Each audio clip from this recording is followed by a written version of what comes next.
To talk more about banks and anything else that we may come up with. Bob Diamond, Atlas Merchant Capital CEO, former CEO of Barclays, of course. Let's start on the banks. Bob, you heard Leslie reporting on JPM. Just generally speaking, as we get ready for earnings from some of the other big banks, what are your expectations for the sector as we sort of move into a new year?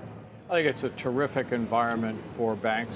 I think this administration has been very balanced, very positive on bank capital, maybe coming down a little, being more clear in terms of the requirements. I think, the rate cuts, the positive yield curve, I think deal making will be very good. This administration has been very clear that they're going to be more proactive in terms of approving deals generally. I mean, there's a lot of specifics by industry. So I think it's going to be a great environment in 2026 for banks.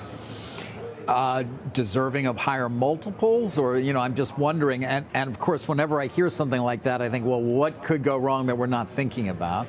But, I think I look back as having been a CEO of a large bank, and the better the environment and the better your earnings, the more cautious you are about the outlook and the more willing you are to say these are all the things to worry about. And I think we'll see a little bit of that in the bank earnings.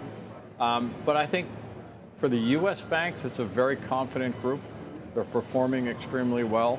We've seen Bank of New York really improve over the last couple of reporting periods. We've seen Wells Fargo, their investment banking business really improve. So, David, I think it's just flat out a really good environment for the banks. Yeah, after what's been 2 good years in the stock market already for the big cap banks. One thing that could happen is he could just wake up one day and cap interest rates on credit cards, something like that. I think we've learned we can wake up that day and find out a lot of things that we hadn't But that's not good. It's not great, Definitely. right? No.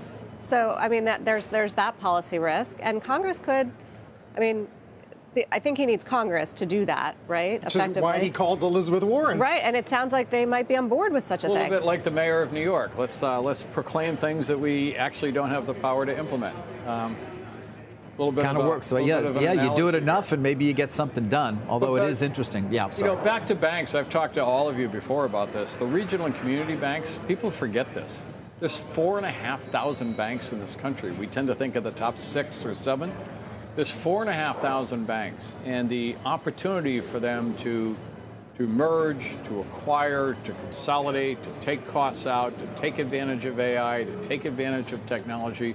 We're very focused on that. It has not gone as quickly as we thought it would go, the consolidation of those 4,500 since SVB, but we are seeing signs of a pickup there. Yeah. I think as you look forward over the next couple of years, we're going to see some great opportunities in those banks that we don't hear of a lot, below the top level, below the super regionals.